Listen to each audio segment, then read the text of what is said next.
Pag nagkamali na tayo dito, balik na tayo si Buwan. Ano ba to? Pag nagkamali kami, masusunod kami agad. Pag nagkamali ka po, umuwi kita sa Pampanga. Ano, Iba na lang ang Pampangan. ano kasi, thank you for the wonderful question. Ano kasi, isa-isa lang naman sa aming lima, pare-pareho lang naman din kami ng sagot. Actually, we're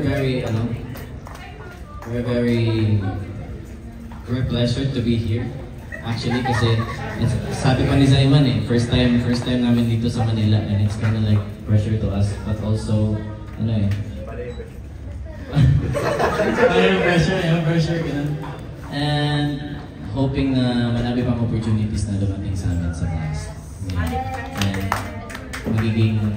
magiging kasama din namin kayo in the future. So thank you so much for attending. Actually, hindi namin ina-expect na ganito karami yung manonood. So, maraming salamat sa inyo.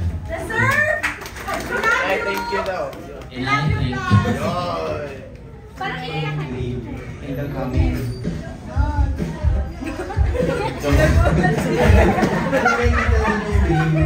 Para sa group ninyo in the coming this year and next year. Ano yung pinaka-big dream nyo, wild dream? Our biggest and wild dream. Actually, Cebuano Pride. Gusto namin, nananawagan kami sa... Gusto namin kasi like, yung Cebu is hindi pa masyadong exposed sa ganitong entertainment, like P-pop, ganito, ganyan. So, gusto namin, like, kami yung first ever na Cebuano P-pop na magpaunlad sa Cebu.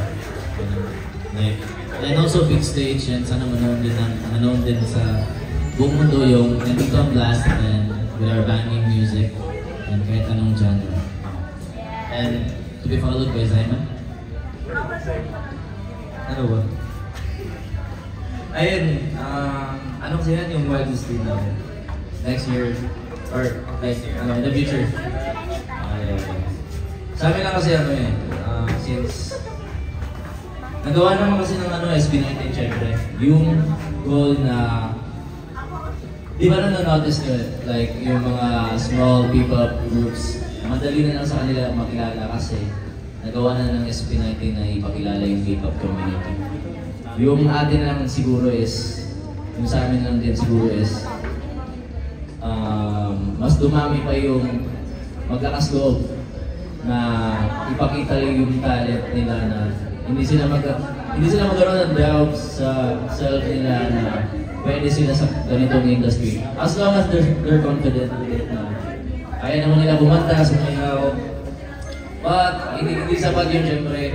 Kailangan mo pangalagaan yung mga supporters mo. Ganyan.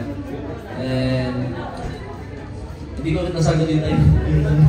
Pero yung wildest dream ko is sa amin yung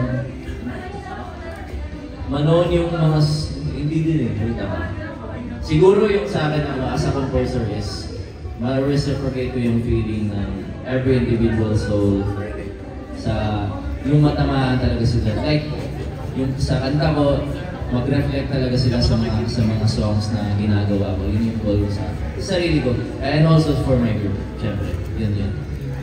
Thank you.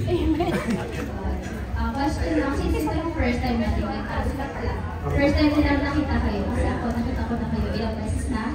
Especially sa Cebu, kung naaalala nyo, either manager or namit ko na kayo in person, or how many times na. So, meron pa ba second time ang Hits Manila na makita kayo? Meron! Siyempre, meron. Bukas! Why not naman, di ba? Why not naman?